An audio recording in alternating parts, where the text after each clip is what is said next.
I want to know what you're coordinating. I make sure that the defenders know where the hell to go to Darius. Like, why you trying So they get why confused are you when you trying to switch come from at, six why two you to trying to six come at two. me, bro? Like, why are you trying to come at me, bro? I don't think we own this sports show to talk about my little league, bro. Either way it go, my So team won 13-0, bro. how old are they, sweetie? How old are they? I got the 6-year-old team. They Yeah, tackling? you doing some coaching, bro, for sure. I ain't gonna hold you up. Hey, they Six tackling year they old and they Come on. They I didn't said, say he wasn't doing no 6 year old. coaching. he I LJ, didn't you doing go say he Six do wasn't year the doing no old and coaching. they 6-year-old and they team, and attention hey, tell me span. how easy that is, sweetie, bro. Oh yeah, sweetie. I agree. You got to do. Hey, I I'm feel like finna say, whatever level you at, you're doing some sort of I coaching. It ain't don't gonna matter say, whether hey, you this coaching don't take this 3-year-old. as a slight, sweetie. Everybody I said think you that doing more last parenting than year. coaching. Yeah, like when you go coach a 6-year-old team and you tell me how you do. Nope. Tweet it hot. All right Hey, then. hey, All right I then. ain't That's got the all I Tweet it. gotta patience. Tweet say it. is all I I ain't gotta got Tweet the it. say. Stand patience. right All behind I'm this gonna say player like is this. I ain't all got I'm the gonna say patience. is all I'm gonna say is man, I'm if you think 7. it's He'd be that like, fam, I easy, can't. I'm if you 6. I think can't it's that count past easy, 6. go coach it. And then you No, tell me I how didn't say. Hold difficult up. it is. You Cause you mistake can that bench for me cause saying you it can was bench easy. a 5-year-old or a 6-year-old to be in the 3-point stand No, longer in hey, 2 seconds, you're doing something, bro. no, check it. You mistake that for me saying that was easy. That's not what I was saying. I'm just saying you're doing more parenting than coaching. That's all I'm saying. Yeah, yeah, you might be right about that. You might be right I'm not about that. saying it's easy. You I might don't be right have the about patience. it's a lot of parenting going on. More parenting more So, parenting than you would bargain for. I can tell you that. All right, man. So NFL is finally giving us some stuff to actually talk about. They trying to go and get up NBA about the paint. They're trying to Uh, say they weren't giving you nothing juicy at first. nah, man, ain't nothing going on. It's been pretty much predictable, even though my record been terrible because I've been trying to get cute with them I was picks. just But gonna say if it's predictable, I can't say nothing about predictable. My record probably looking bad right now too after last week. so early this week, I think it might have been right after our show. Uh, Bill O'Brien got had to kick rocks. Yeah, Um, that was like not too long after the show, as a matter of fact. so did the Texans make the right decision, and where do they go from here? what phone LJ, is that? what do you think? What's that But bell? the joint got significant feedback.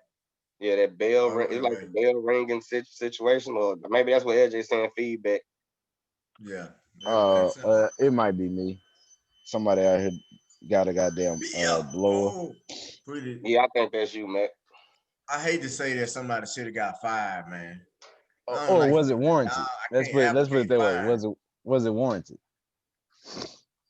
I mean, I will say this.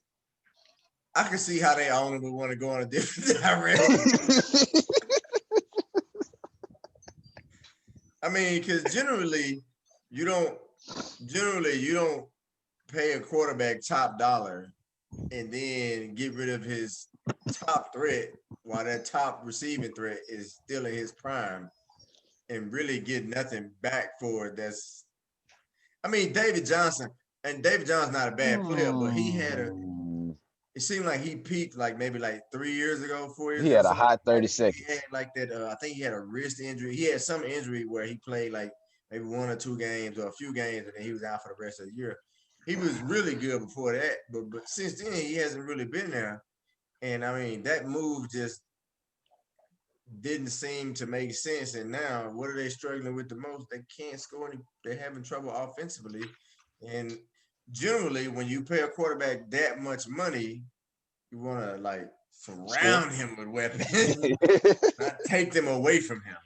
You know what I'm saying? I think you go from a team who you can arguably say like uh, had it not been for a late game collapse last year against Kansas City in the playoffs, Late game. you know, they would was it the second half? No, sir. Absolutely. They was up 21 in the second quarter and went and was down 10 At by halftime. halftime. Yeah. Okay, well, I knew they was up big and then they lost. Yeah. But you know what I'm saying? They would have, so they were it seemed like they had something, they was going in the right direction, and he just like totally derailed the train for something that, it didn't seem like, okay, like where are we going with this? You know what I mean? Where are we going with this? So I can see where their owner was coming from. He say, maybe we need to go in a different direction. Okay. Greg, you shaking your head down there. What you got? Yeah, because first of all, can y'all hear me fine? Yeah. Yes, sir. Okay. I'm shaking my head because I'm not sure if ownership is even that much better than the job that Bill O'Brien did. Now the owner is Bob McNair's son. You know, Bob McNair died of cancer recently, so his son is taking over the reins of the organization. But first of all, of course, I live here in Houston, so I hear everything about the Texans, whether I care about them or not. Hey, man, I'm betting like you're an insider. So what? Bill O'Brien is big. They want to have a parade that Bill O'Brien gone. It's like they done won the Super Bowl. Bill O'Brien has lost a lot of games at the end with like bad decision making, terrible time management. He's had a whole bunch of issues. Now, as far as the managerial job with the GM thing, of course, he shouldn't have even got the GM job. That was just, I don't even understand why ownership did that. But let's look at the moves, right? Clowney move. You knew you weren't going to re-sign Clowney. You could have traded Clowney and you could have got something in return for Clowney, but instead you let him walk and you got nothing in return at all. Now, whether or not he was worth something, that's neither here nor there. At the time, he was hot. You could have got some kind of pieces in return from him instead of just let him walk for nothing. They didn't trade Clowney? No. Nah, he ended up signing He signed a 1-year deal, Seattle? Yep. Oh, he got to fire his agent. That's the second year in a row he took forever to get a deal. Yeah, so, I mean, of course, he's looking bad, but at the time, you could have got something in return for him. Then you look at the Tunsil trade, right? They gave up a lot to get Larry Tunsil. And Larry Tunsil is not, clearly, if Watson is on his back all the time, Tunsil can't be that good, right? No, I would dispute that. Say, yeah. They got 5 offensive linemen, not one. I get that. But that's your you got I'm not a football guru, but you got a right-handed quarterback. That's your left tackle. That's the anchor of your offense. Last time he was a right tackle, wasn't he? I think he played left tackle. Even still, Greg, it don't matter. If he ain't giving up the sacks, they not his fault. If he giving up a lot of sacks, I got where you're going. But to just say based on Deshaun Watson is right-handed, he the left tackle. If his man ain't giving up the sacks. I'll give you that. I don't know exactly how much he's given up, but I would imagine what they gave up in trade and picks to get him back was too much. He's not worth what they traded for. And then they signed him to a big contract. I don't know if Tunsil's worth it or not. I mean, other than Watson, Tunsil's probably the second highest paid player on their team. He's getting paid a lot of money. And I can even go through that back before that. The Honey Badger thing, didn't Honey Badger walk, instead of re-signing him. There's a whole bunch of stuff that's kind of led to this. And I didn't realize how bad the defense is. The defense is horrible, man. It's right there with the Cowboys defense. It's bad. It's real, real bad. So as far as with Bill O'Brien, it was been time. He's a great guy. I think personally, I like what he did when he was at Penn State. He has a really compelling story as a coach. He has a special needs son. He seems like be a nice person, but his time just ran out in here. I think it was time for him to go. I'm trying to find it. I haven't really found it. But as far as just penalties go, because that's the only thing I've been able to find so far. He's played obviously 4 games, started 4 games, 0 holding penalties, 1 false start. And none of them, he hadn't committed any penalties that's been declined. So as far as that stat goes, he's been pretty clean. I'm trying to find a sack stat, but I can't find it right quick. Yeah, I think they probably in a way could have traded Clowney. I don't know if the Dolphins wanted Clowney in return, but you could have traded Clowney and involved him in that whole Tunsil move. I don't know if they really wanted to fire Bill O'Brien, the coach. Probably did. I don't. I think this was more so firing Bill O'Brien, the GM.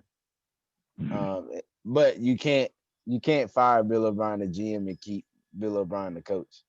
So I think it was. Why not? The Clippers did it with Doc Rivers.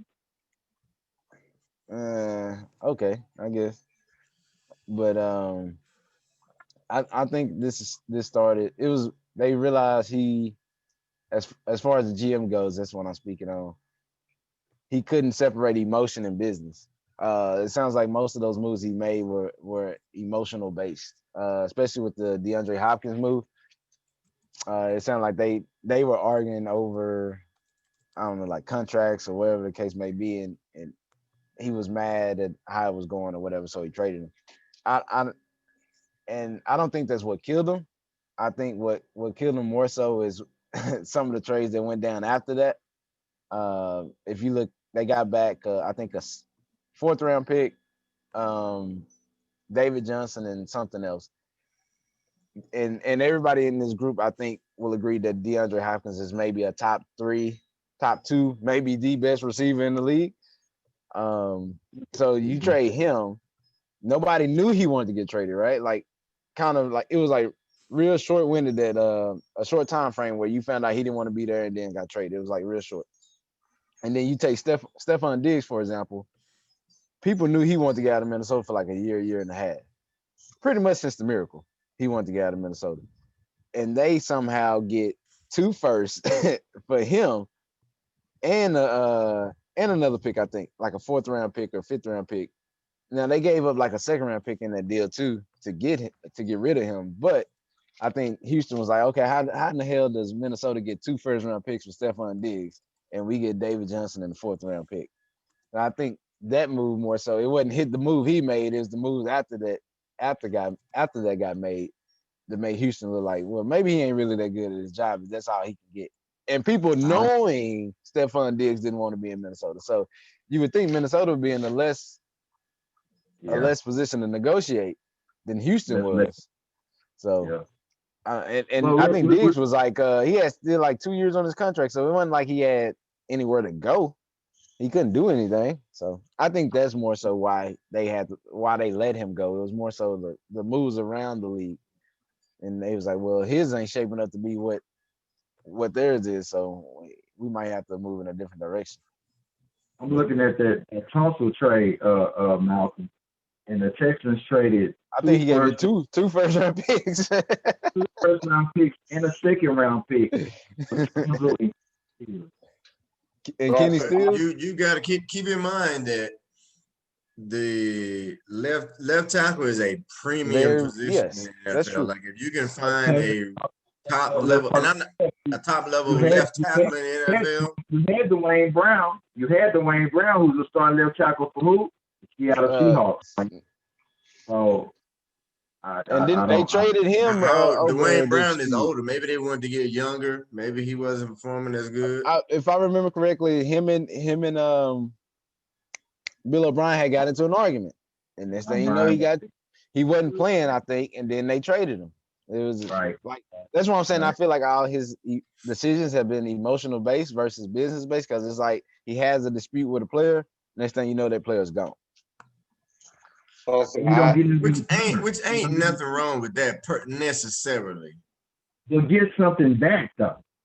Well, I mean, in most cases, I would say yes, you want to get something back, but not knowing all the details of what happened within the inside of that situation is hard to say, at least from my perspective. Just say, well, he got into it with somebody or whatever, and he shipped him out. Because when you I agree with Malcolm, when you just look at it from a pure perspective, like, man, that seems odd. Every time they get into it with somebody, he ship them out. But sometimes, and again, I'm not saying this is what happened in this situation or either of those situations. I'm saying sometimes when guys become so disruptive to your organization or your team, regardless of that guy's talent, you are better off without them. So, it may be in terms of addition by subtraction. Yeah, but clearly they better without Hopkins. Well, no, I'm just saying. I'm just saying. You've seen it. You've seen guys who like Randy Moss, super talented, and they're like, well, who would trade Randy Moss? He's like, yeah, but he a pain, and he got up out of Minnesota. Well, I guess I don't know where they played. Minnesota, Oakland. It was Oakland, Las Vegas. Yeah, they might have been playing in Anaheim, California. I don't know. The I think the Raiders. firing was warranted. I just, I think I'm like Malcolm though. I think it was more of the GM getting fired than the coach. But I'm gonna say it like this though. I think he was able to get that GM to extend his life as a coach because Right. I'm not saying that he's a bad coach or Houston underperformed, but there have been a few times where I think Houston may have fallen short of where they could have won in the playoffs. I mean, one round and out. I think they won the first round under Bill O'Brien, or do they just get there and because they had the first round by last year before they got put out by Kansas City? No, the buyers were Kansas City and Baltimore, so they had to win something to play Kansas City. Okay, so they do maybe one or two playoff games just stint, maybe against the Bengals. I only remember them beating the Bengals in the playoffs. Okay, and then they had to win last year. They had to win last year. I said, I do think I agree with LJ as far as Houston being, I'm not going to say on the fringe of being a contender, but they were going in a positive direction versus where they're headed to now. And yeah, I think, and honestly, Malcolm, I do think the trading of DeAndre Hopkins killed him. It just didn't dig the grave. Like he wasn't at the funeral home yet, but he died when he made that trade. Because I agree with you. I'm just saying, I think in hindsight, Houston looked at the Stephon Diggs trade after that and was like, how the hell does this happen? Well, yeah. You know what I'm I saying? mean, that only happens because another thing that you and LJ kind of said as far as the man being emotional on the decisions that he made. Yeah, when you trade, it's a trade, so you're gonna get something back. But the person who's doing it in a business sense is gonna try to get the most back. And I don't think that he got clearly. I'm about to say, I mean, but I don't always agree with that. No, that you always and I say that because like even go back to when the Patriots traded Jimmy Garoppolo. They got pretty decent. They got a second round pick. I mean, the consensus, and I'm saying the consensus because I don't understand picks and all that, was that they basically just gave him, because I think they just got like one pick for him, didn't they? I want to say that a second round pick. You can't compare Garoppolo to Hopkins, though. It's not even. He said you can't compare Garoppolo to Hopkins. Even then, Garoppolo was unproven. I think he had played like 3 games, something like that. No, I'm asking as far as value wise, where was Garoppolo drafted? Like which round was he drafted in? Because that can make like the 4th, in the second round. Like, did he get drafted in the second round? He got drafted in the second round, and all they got was a second round pick for him. Right, so pretty much they really did just trade a round for a round. I'm with Ed, but yeah, I think, I'm go ahead, Trey. No, go ahead, Trey. Go ahead, Greg. I was going to say, I think you talking about round for Garoppolo because he wasn't on the field. Like he hadn't played a lot, and it was more hype than anything as far as with Garoppolo. Whereas with DeAndre Hopkins, it was. I mean, I'm just gonna say me. I thought he was one of the top receivers in the league before he got traded to Arizona. That's one of those trades that when it happened, I'm like, why? Whereas when Jimmy Garoppolo got traded, even though a lot of people think Bill Belichick didn't want to do it, a lot of people understood it because they were like, you got Tom Brady. He's still in Super Bowls and da-da-da-da. Whereas DeAndre Hopkins, they like, now who is he going to throw the ball to?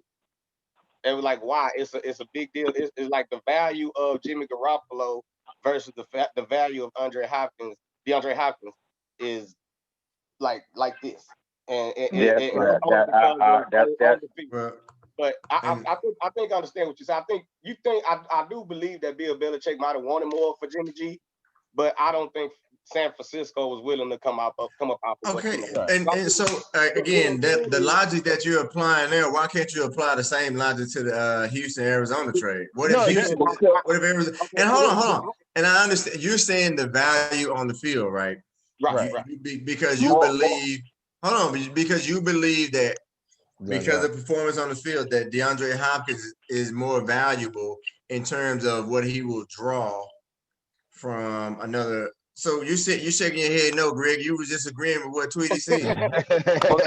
because it's more than just on the field. I mean, first of all, the on the field thing is huge. You got a backup quarterback. You train a backup quarterback, and you get a second round pick in return. That's good value to me. No, it's not. A backup. Yeah, no, it's not. I mean, I know. But go ahead. I'm not going to interrupt you. Go ahead. So we got that, and then so on the flip side, we got a perennial Pro Bowler, proven one of the top wide receivers in the league. You never should give him a turn. But beyond that though, look at some more factors in terms of the contract. I think that Hopkins was still under contract. You had the option to maybe even franchise him. You know, you got some time. You wasn't necessarily under the gun where you had to get rid of him right now, right at this moment, and lose in the trade. So, and then also too with Garoppolo, I think Garoppolo's time was coming up to where he was going to get paid. You weren't going to franchise Garoppolo as a backup quarterback in New England. So they actually had a little bit more pressure on their side to try to get a deal done because it was either Garoppolo or Brady, and at that point they weren't going to pick Garoppolo over Brady. You know, so I disagree with that. So let me respond. They were a little bit more under the gun to get them traded. Go ahead. Let me respond to what you were saying. Number one, yes, on the field, DeAndre Hopkins was a proven talent, and Jimmy Garoppolo was an unproven talent. I think you're mischaracterizing the situation when you keep referring to Jimmy Garoppolo as simply a backup quarterback. He was a young quarterback who was in the pipeline waiting his turn. The most valuable position in the NFL is a quarterback. If teams have an opportunity to get a young guy who has not had the opportunity to really showcase himself, they will usually pay a lot, whether it's in draft picks or paying the guy to come over or Matt Flynn or whatever. You know, that's why most of the time quarterbacks that are good that they think have potential to be franchise quarterbacks get drafted number one in the NFL. And on top of that, I think it was 5 games that season. I may be off a little bit by my numbers. He looked good. He looked good filling in for Brady. I want to say filled in for Brady, and he played really well. He played well. He looked real good. Right? So people were thinking like, okay, this guy looks like he has the capability of being a franchise quarterback. Right. So I don't think it's just in terms of being able to say, well, DeAndre Hopkins was good and he wasn't proven. You had a young quarterback who hadn't had his opportunity, who had played well as a starter in New England. So that's a valuable commodity in the NFL terms. I get that. So let me ask you this. So as a GM, I believe this is your due diligence, and y'all can tell me if I'm right or wrong. You have your offer from Arizona, right? Wouldn't it behoove you to call around and see, hey, this is what I got. What do you want to do?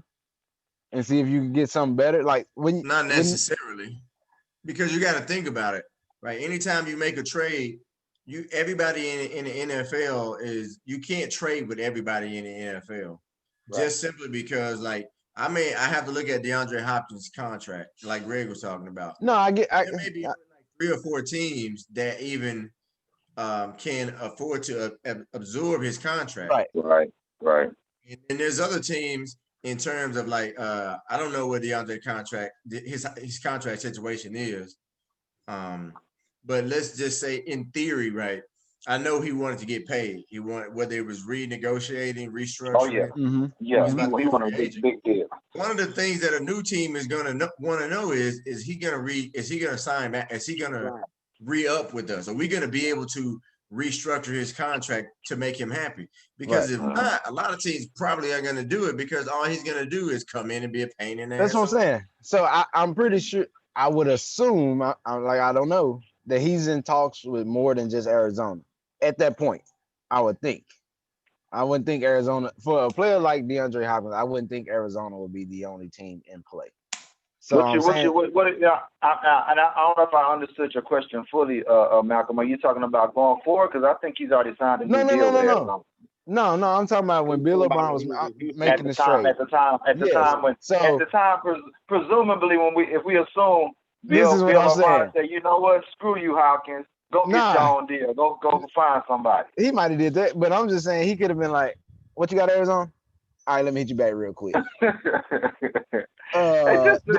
Oakland, this is what Arizona got. What can you do for the Texans just seem like the sucker that you always want to be in good business with. They always gonna give you a good deal. If you're a opposing GM, you want to call Texans and see if you can get one over on them. That's just what they look like to me. I will say something to kill my own argument too, though.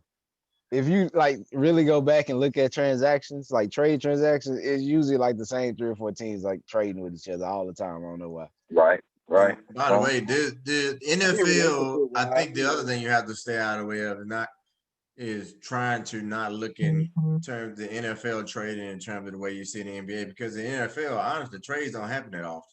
Right. And when they do happen, in mid-season, they're happening more than they used to, though. They're happening even mid-season. Yeah, but when the trades do happen, it's usually guys that are what I consider depth chart fillers. Yeah. You usually don't get top level players. They don't move it. I mean, they do move in the NFL, but they usually sign somewhere else. You're right. The way the NFL is set up, it doesn't lend itself to trades. You hit it on the head early. It's not set up to be that. You know, it's not going to be a lot of those kind of moves. So all right, so it's time to move on. We all know DeAndre. I just want to touch on this real quick. We all know DeAndre Hopkins out there balling hard, going 100 miles an hour every play. But there is some people that don't think they have to. Hey, just real quick, I don't want to spend a lot of time on this. What do y'all think about Xavier Woods and his comments? I mean, I go last, but Tweety, since you probably the biggest Cowboy fan in here, so go on defend your boy. But I'm not gonna lie, I didn't see the comment, so I can't comment on that. Okay, I'll tell you what he said. Okay, he said, he's in a nutshell. He said, "Man, we're in the NFL. You can't expect us to go 100 miles an hour all 70 plays." Mind, I did see that. I did see that quote, and I'm just gonna ask. Come on, Coach. Why can't you go 100%? Why you out there? It's not like okay. Let's go with Xavier Woods. NFL players, it don't matter if you only playing. Like I say, all NFLs for the most part play one side of the ball, and even then, you not playing 100% of the snaps on that side of the ball. That's not true. I'm finna say, I think safeties play a lot. You talking about defensive linemen? Yes. I said 100% of the snaps. Defensive linemen, no, they don't. But safeties and corners, I think safeties, unless they're injured, they play. I don't think safeties and corners really come out. I can guarantee you, Xavier Woods do not play 100% of the snaps. Go ahead. You might be right. I don't know.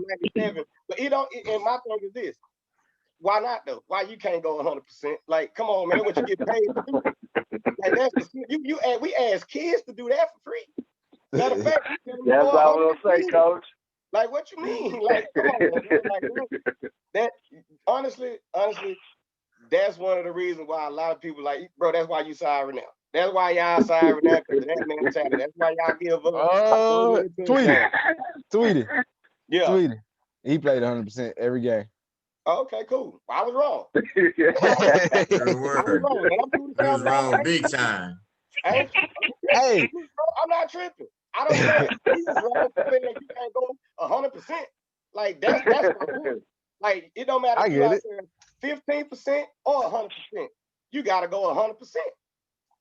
I mean, so this is hello. Let me give you some more context, because one of the things he was talking about a play, and it was, I want to say he was talking about the Jarvis Landry Odell.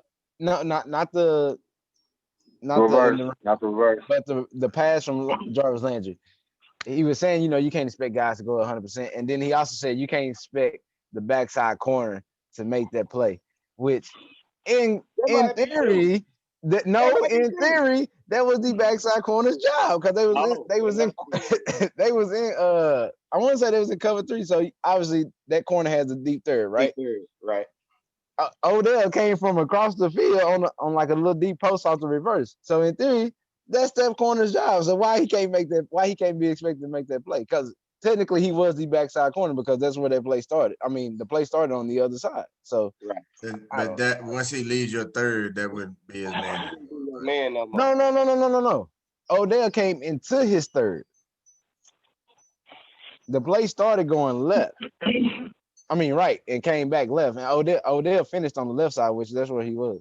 Man, that's where the backside corner was, if that makes sense. I think what Xavier Woods said, the way he said it is bad. Wrong. The way he said it was incorrect in the way he stated it. But what he's trying to say is 100% accurate for the most part. And I know everybody always says, coaches say you got to give it 100% every play. And I say that all the time. You got to give it 100% every play, right? I probably say that too, right? But if we're being honest, maybe only offensive linemen are the only ones who go 100% every single play. Because look at it, right? If you're a cornerback and the ball, if they get a 3-yard gain on the other side of the field, you ain't going 100%. And it, just like if you're a safety, if the ball gets stopped behind the line of scrimmage, you ain't going 100%. Okay, so explain 100% to me, because I think we probably think what different is. Because I would just my thinking, I think the only people that know on a given play if they don't have to go 100% or not is a wide receiver. I think anybody could know. You could. I mean, it don't matter whether you know or not. People take plays off. It's just like if you tired, you make a big run, and you the running back, and the blitzer come in, and you just half go at him, and you miss the block. What was that? You ain't giving 100%. I know. I don't think that's. I disagree with that. Is that gonna be allowed? What do you mean you disagree with it? Okay, go ahead. No. Because in that particular scenario, I don't think it's a situation where you're not giving 100%. I don't think that you have the stamina. You're fatigued, so you're not at your best, your top ability. You still ain't giving 100%. No, you giving all you got. You just don't have that much left in the tank. Fatigue is a natural thing. You ain't thing. giving 100%. Hold on. You got situations where sometimes the teams will constantly run a no-huddle offense, right, to tie out a defense. Eventually, the coach gonna call a timeout to give his team a free. So what other option do you have as a player if you tired? Come out. Exactly. So don't tell me you can't go 100%, because I know that coaches will say go 100%. I'm just saying you tired, put your hand up, and we'll get you out the game. No, I'm saying you can go 100%, but your 100% is just not going to be as good as somebody who's fresh and in a game. Whose fault is that? I'm not laying blame. I'm just saying this is a natural thing. People get fatigued when you exert energy. If you get fatigued and you can't give me 100%, get out the field. Let me clarify what I was saying. I agree with you on that. I agree with you on that. Even though I agree with LJ, because like I say, if you on the field, on the basketball court, on the baseball diamond, it don't matter what sport you see, you're gonna see people slacking sometimes. Mm-hmm. That's the reality. But the question was, or what he said was, you can't expect for me to go 100%. And as a coach, yes, the hell I can. That's why I said. No, that's what I'm saying. Let me finish. What I'm saying is, as a coach, I can expect that, because if you are at a situation where you are fatigued and you can't give me 100%, like you say, let me know and I can take you out. So I would expect what I would expect from you if you're tired. Because that's coach, why I said. Go ahead. No, go ahead, Tweet. I'm sorry. No, I was just gonna finish by saying, as a coach, I have no choice but to expect that. And if you, as a player, feel that you can't give me that because of your fatigue or injury or whatever, let me know so I can get you out, so I can get somebody else out there that can give me 100%. Let me clarify what I was saying. Go ahead, Mal. So when I said the only person that can know, like I think they know they don't have to give 100% on this play, when I said the wide receiver, I meant by knowing they won't have an effect on the outcome of the play, if that makes sense. Like that don't. No, let me get an example. So you have, because they're not in the play, basically. Right. But the wide receivers ain't every play. Hold on. They still gotta act like they're in the play, though. Not to get too technical like football terms, but let's just try to give a general scenario. Like the receiver on the left side, right? If they're gonna run a sweep right, chances are he's not gonna have an effect on the play. So he's not really, because a lot of times when they run opposite you, the opposite wide receiver stalks the free safety. Yeah, you gotta go get the safety, so you are still in the play, whether it's going to you or away from you. That's true, but chances are more likely they ain't gonna go down there and go block his safety. That's him not giving 100%. That's what I just said. That's what I just said. Because one, they don't want to block anyway. Okay, but that's him deciding he's not going to give 100%. Right. That's the decision. I can expect that because he has somebody to block. He's got somebody to block on that play.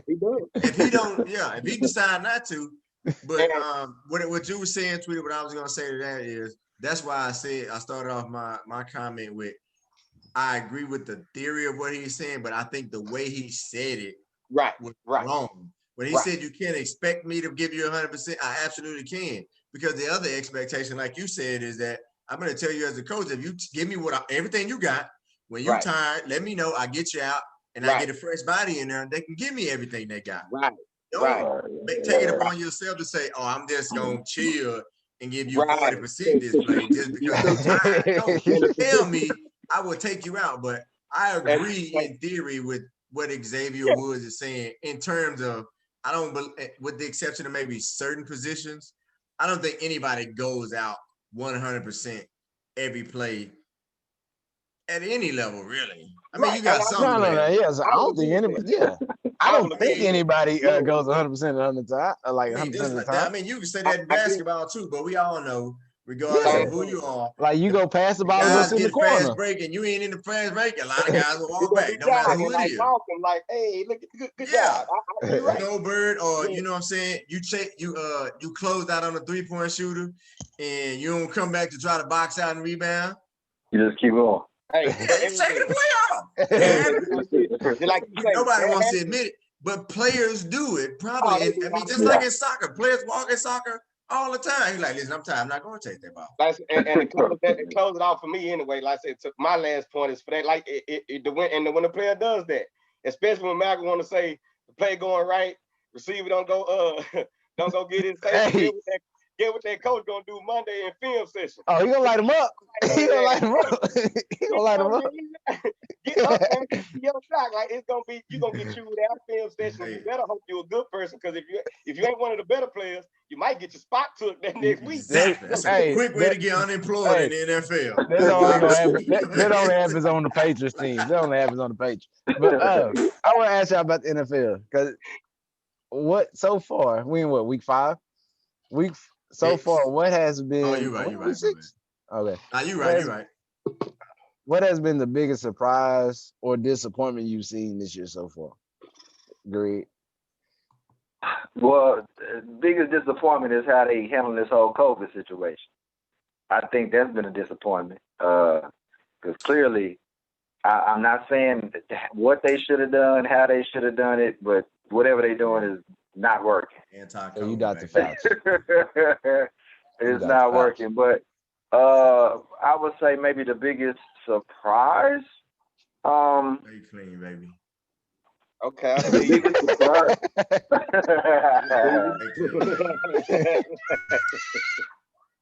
I would say the biggest surprise is maybe check, man. Maybe it doesn't seem like the defenses are doing really well.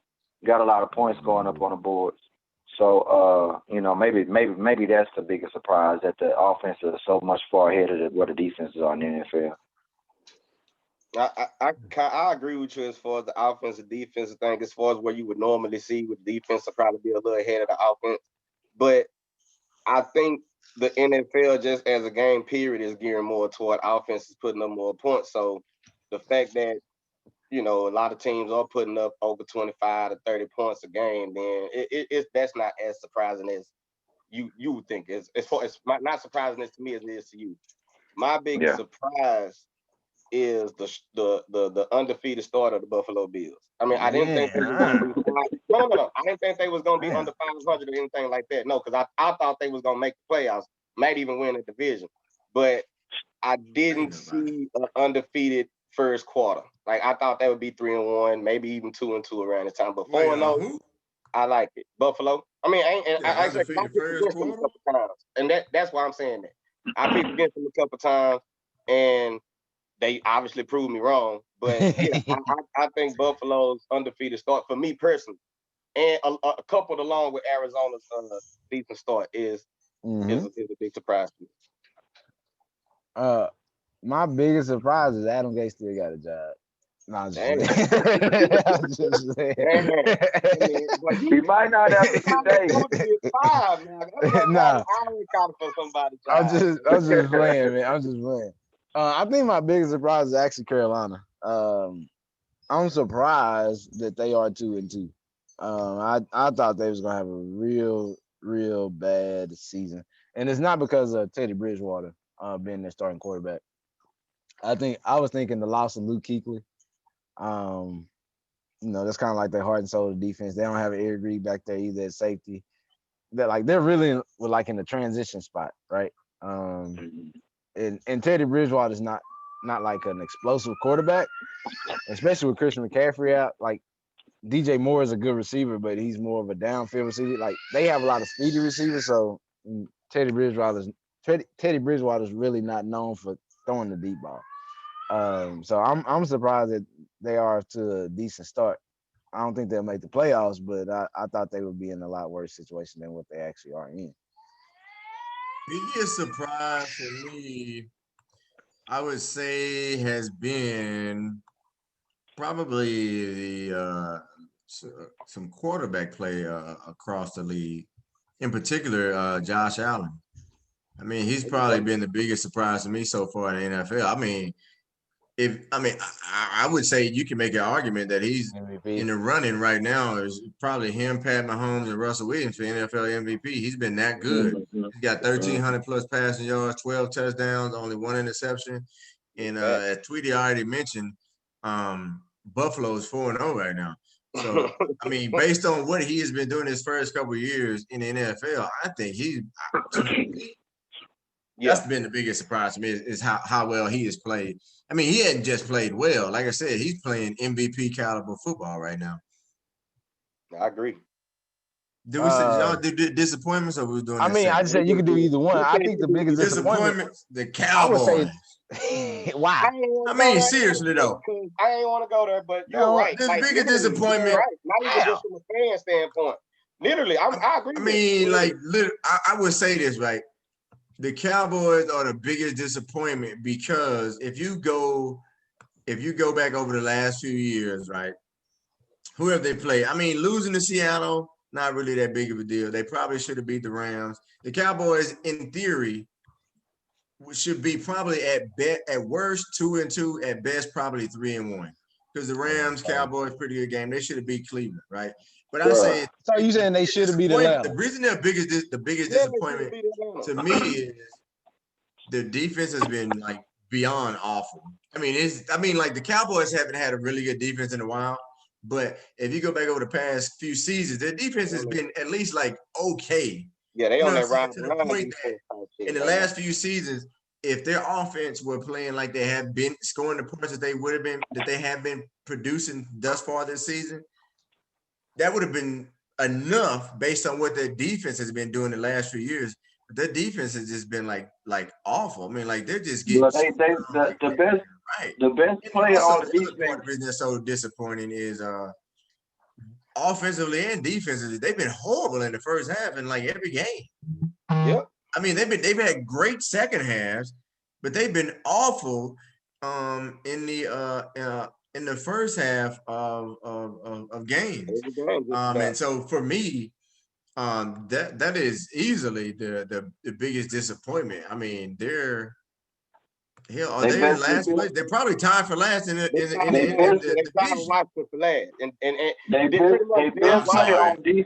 Their best player on defense ain't been in the league in 5 years. That says everything you need to know about their defense. Hey, time out. Don't disrespect Arnold Smith like that. Don't talk. You know what I'm saying? Man had a drinking problem. About them beating Atlanta, how they beat Atlanta was such a disappointment because for one, they was favored. For two, if I'm not mistaken, the Cowboys have been favored in every game except for Seattle. Man, I don't know what being favored means. What the hell they got to do with them? They shouldn't have beat Atlanta, bro. They got lucky. Man, because people expected the Cowboys, if not to easily go through the East because how bad the division is. Who favored them, Tweety? Who expected them to easily go through the East? Like was the odd maker? Was they favored in just about every game except for. I don't know, man. Odds makers, gambling is totally different than an eye test, but I don't know. I don't keep up with that so stuff. Tweet, so I don't know. Who expecting them to easily go through the East? So the Cowboys should definitely easily win the. No. I mean, just being honest. The Cowboys are the most talented team in the NFC East. Malcolm, you the king of what everybody else said. Go and look. They're the most talented team in the NFC East. I ain't saying nobody. I didn't say. Hold up. I didn't say nobody was expecting them to win it. I said to easily go through it because people be hyping up Philadelphia too. I honestly did. And the reason why I say Washington is awful. The Giants are awful. And Philly is showing that they are awful. I agree. I agree with all that. And the Cowboys have shown that they're awful as well. That's why they ain't laughing. That's why it's a disappointment because out of all of those things, you knew Washington was going to be bad. You knew New York was going to be bad. Yes. You wasn't expecting Philly and Dallas to be this bad. So the fact that, and a lot of people expected Dallas to be better than Philly anyway.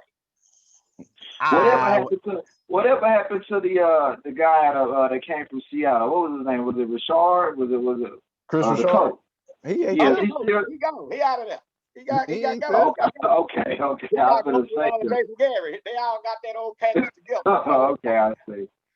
So speaking of Jason Garrett, what if the Cowboys lose today? I'm laughing. I'm laughing my ass off. I'm laughing, Greg. And look, they can't lose a Coach Clapp, man. The reason why I'm laughing is that's some Cowboy stuff right there, man. That is the Dallas Cowboy recipe on a Sunday, bro. And it's gonna be bad because how many points the Giants average this year? Like 8? Probably 6. No, 10. That's a most. No, hey, low key, they could have put up their best offensive numbers today. Guarantee you that. With no Saquon Barkley. My biggest disappointment is probably the Ravens passing game, man. Like, dang, their passing game ain't been looking too hot. Who do they have a receiver on, Malcolm? Can I say something about that, Malcolm? Who do they have a receiver? Hollywood Brown? I ain't worried Hollywood about Brown? You know, you can have Randy out there. I'm going to tell you right now, bro. If you ain't got Lamar Jackson, like I said, everybody want to talk about what all these touchdown passes he threw. How many times have you went downfield for those touchdown passes?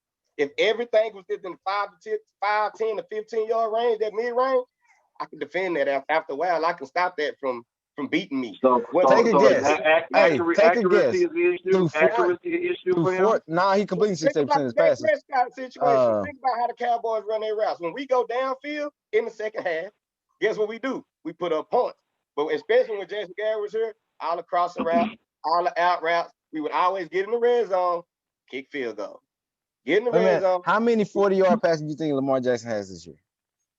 In the air? I would think none. Zero. Like air travel? My guess is 0. 5 yards and going 15 to 20 more. I believe the stat is based off of air travel. Oh, okay. You said how about 20? You said 20 yards? What weapons does he have at wide receiver other than Hollywood Brown? What weapons do he have to receive? What'd you say, Tweet? I mean, he got Mark Andrews. He got Devin Duvernay. But Andrews is a tight end. I'm talking about specifically wide receiver. What weapons does he have at the wide out? Devin Duvernay and dang, who's the other receiver? Because Duvernay. Hollywood Brown. No, you already said that. Yeah, Willie Snead. Okay.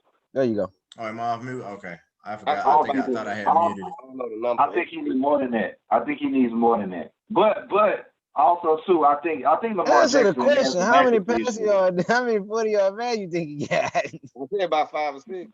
1. 0. He got 1? 1. That's my point. Now they run the ball hard though.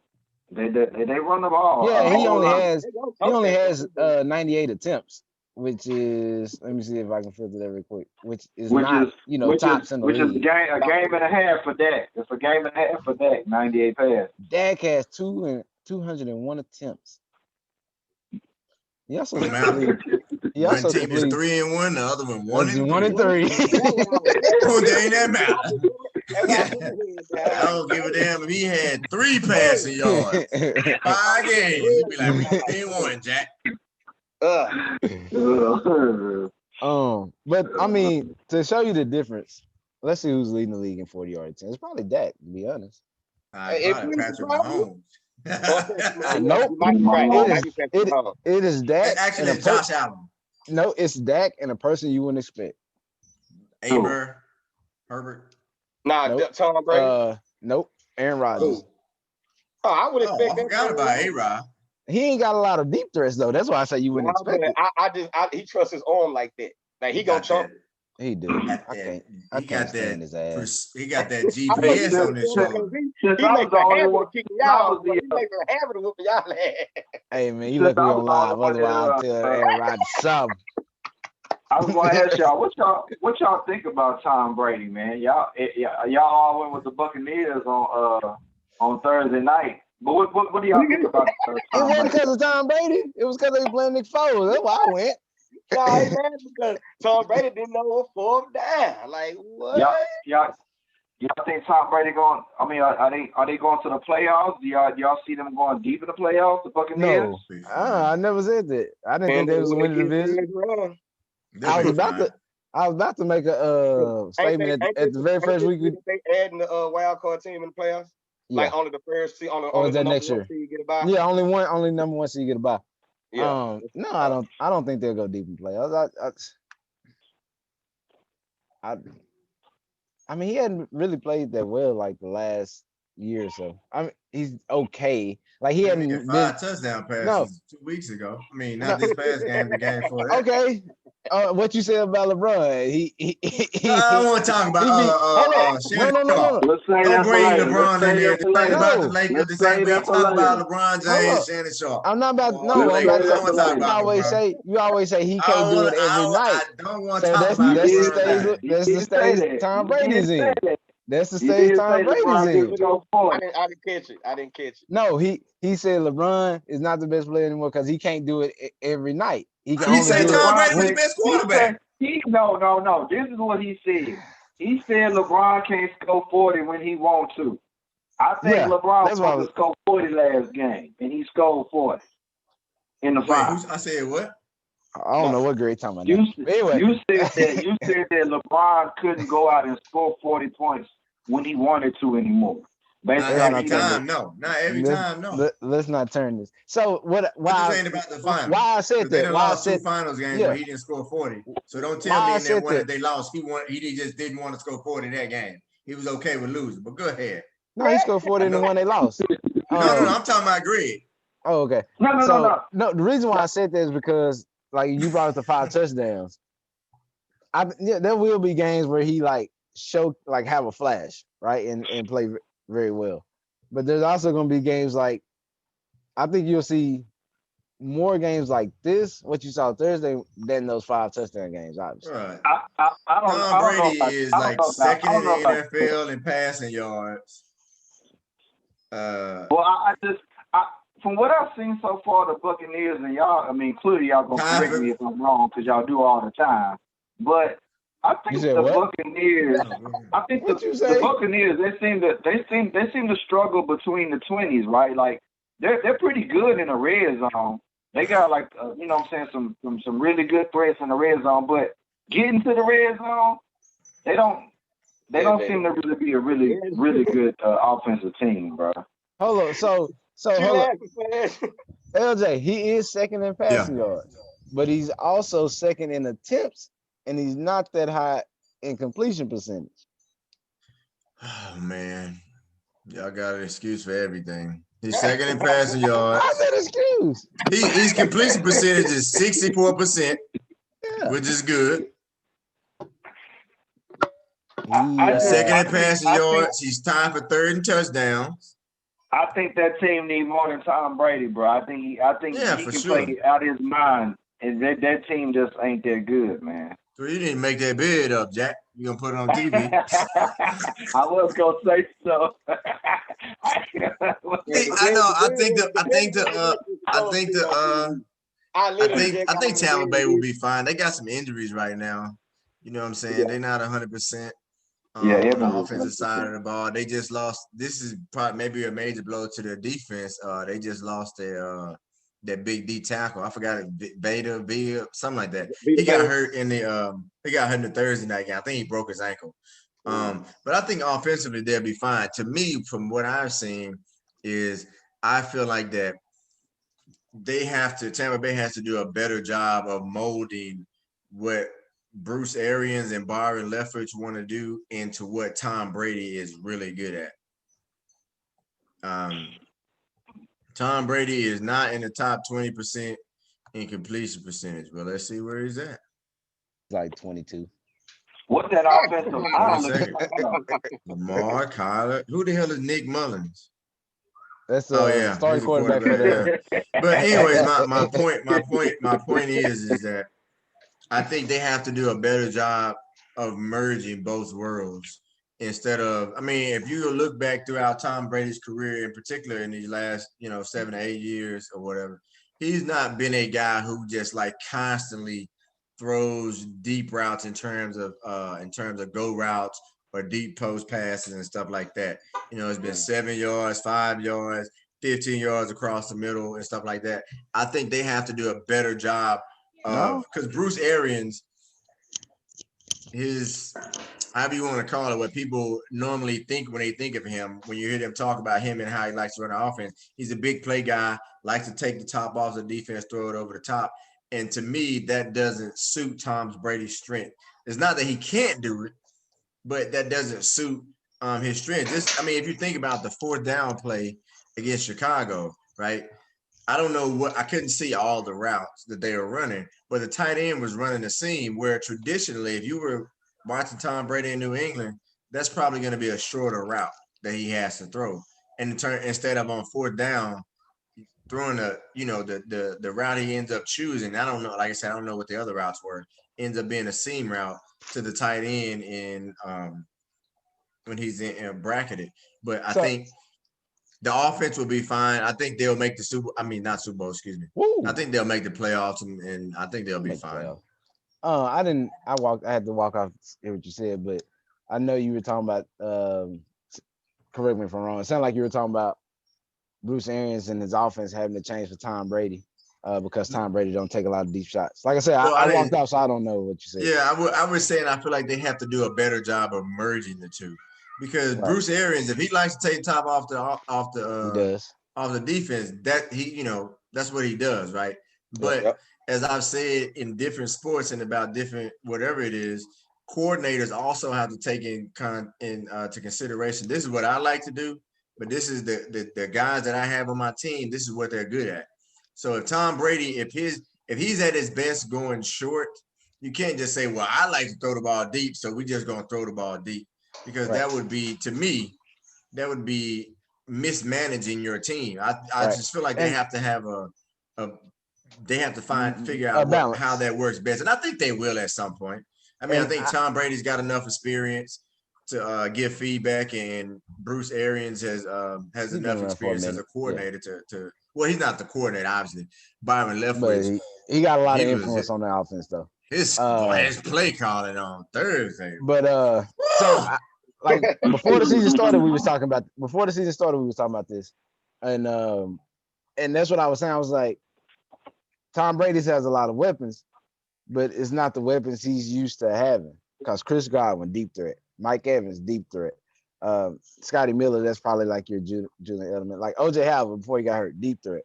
So and Bruce Arians likes to constantly take shots. So I was saying that I don't know how well it's gonna mess. Are they gonna put up points? Yeah, there's gonna be games that they put up points because Tom Brady is still Tom Brady. He still can make throws, but that this is not what his arm wasn't used to going 40 yards, 10 times, a game. So I believe I said earlier before the season started was like, how well is he going to hold up with that, having to stand in the pocket like that to be able to take those deep shots?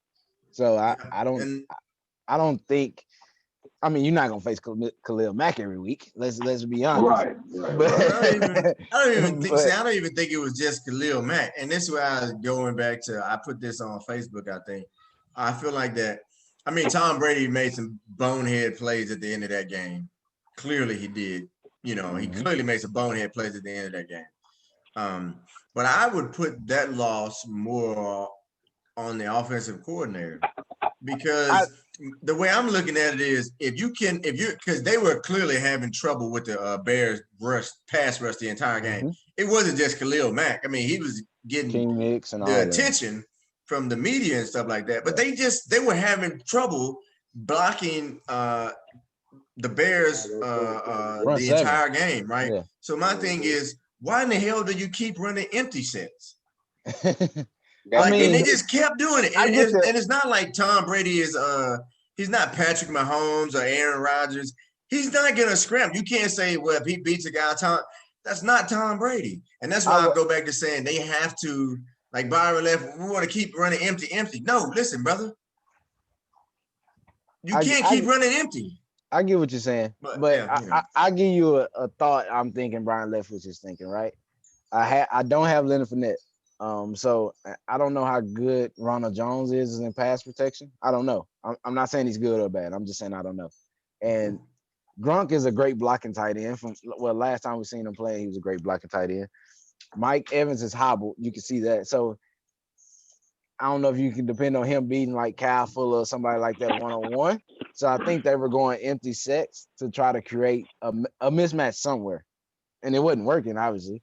But I don't think he was like, I don't think he was like, we don't have the personnel tonight to go, 3 receivers or 2 receivers, 2 tight ends, or whatever the case may be to help out in the pass protection. But I will say I think they should have ran the ball more because it looked like Rojo. Rojo, yeah, that's what I'm saying. Rojo had it going 40 some odd times, and only ran it 20, and he had 100 yards rushing. I was just about to say that he was 17 carries. So, but I was just saying, I was just talking about your empty sets. Well, yeah, I mean, even with the empty sets, right? It doesn't matter if you have guys who can beat one-on-one coverage if the quarterback don't have time to throw it. That's true. And he didn't have time at all. And that was, I agree with LJ. I wasn't never thinking to blame the loss on Leftwich, but I can agree with him because I wasn't even thinking about the open sets. I wasn't even coming there from that aspect. I was kind of what Malcolm said, why you didn't run the ball more. It's like you was having more success moving the ball on the ground than you was in the air. So instead of trying to using your passing game today to set up your running game, should have used your running game to set up your passing game, and instead of going 5 wide, 3 wide, going open, empty set in the backfield, use your play action game a lot more. And what's a great way to slow down a dominant pass rush? Screens. Run the ball. I would say screens, run the ball, draw, stuff like that. But screens are sometimes an extension of some coaches' run game. Like it's really you really getting the ball to the person faster and getting a blocking convoy in front of them and getting upfield, or you can just hand the ball off to the running back and let him use that aggression against them. If they just want to speed upfield and rush the quarterback, we gonna shoot right by you with the run game. I think the Leftwich got into the situation that a lot of us coaches tend to get into. We overthink it, we overcomplicate it, and we want to use our genius and be considered to be brainiacs in the game instead of just saying, well, hell, they can't stop 48 toss. I'm just gonna run 48 toss. So, I mean, if y'all watched the Alabama game last night, I mean, it wasn't like Ole Miss was running a million plays. It was like they seemed like they was running like a handful of running plays, and I forgot who the offensive coordinator's name is, but Lane it seemed like he had the mindset, well, I'm not gonna keep changing this play if they can't stop it. That doesn't really make Alabama was doing the same thing. They kept running their counter. Made no mistake. Why am I gonna keep running a bunch of different plays if the ones that I'm running are continuing to work? Facts. Anyways, that is speaking on Ole Miss. I think if he stays there long enough, that's the key.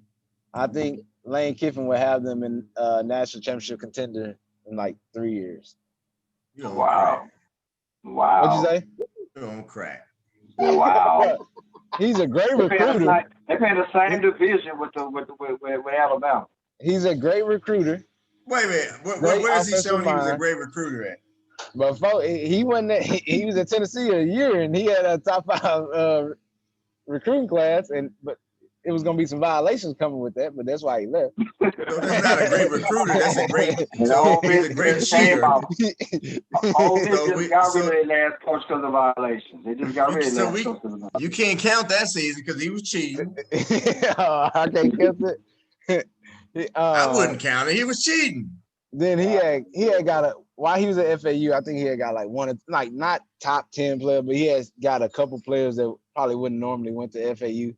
Got the SC years, the Southern Cal years. Yeah, we recruit over there. They was terrible. That's why they went down the tube. That's why he not there. No, they went down the tube before he got there. He didn't bring it back. And if you can't recruit at SC, no. Recruit at Ole Miss. I believe he was there. Have a top class like pretty much every year. Hold up. I believe he was there during the years that SC couldn't even give out all their scholarships. That don't mean nothing. And then Steve started what do you mean? You get 75 scholarships. What do you mean? You want them to come play for free? Play for free? No, let me tell you why, right? Go ahead. The crux of a lot of these teams is the reason a lot of these teams get these top 5 recruiting classes is not because they gave out 125 scholarships. It's because they got enough scholarships to get a bunch of 5 and 4-star recruits. He just wasn't getting them. You don't need 100 scholarships to get 4 and 5-star recruits. He just wasn't getting them. He didn't have enough. Now, if you said they didn't have the depth, I would say, okay, I can understand that. You know what I'm saying? You lose out on depth because you can't get some of those back end players that could add quality depth. But the front end is still the front end. No, I don't. And I'm not gonna sit there and act like I remember what his recruiting classes were at USC. I was translating that to production on the field, saying he couldn't. What you said, like when I meant by he couldn't give out all his scholarships, you can't get the depth is what you need to be successful. Because that's like if you want to talk about games yesterday, that's what the hell killed Tennessee. Second half, they got tired and that depth showed. Tennessee lost because Georgia was better than they were. I just said that. And it had nothing to do with depth. They could have played 11 on 11 on both sides, and Tennessee would have lost. Okay, whatever. Georgia's just better than they are. They don't have nothing to do with depth. I agree. It was more so because of depth. More so because of depth. No, not more so because of depth. They're just better. Them backups was not scoring touchdown. 22 for 22. I think they're pretty even. What about Texas and OU? What's up with Herman and that job? You gonna keep it after the season? He got about a year. By the end of this year, I think he'll be gone fishing soon. Think by the end of this year, he'll be a head coach somewhere next year. He'll be a head coach next year. It won't be at Texas. It won't be at UT though. Nah. Okay, so Lane Kiffin's record at USC is first year 8-5, second year 10-2, third year 7-6, fourth year 3-2. Oof. They got rid of him. They got let him go in the middle of the season. Yeah, he got fired at the airport. Ooh. Sure did, didn't he? Yeah, he sure did. But anyway, Florida Atlantic, 11-3, 5-7, 11-3.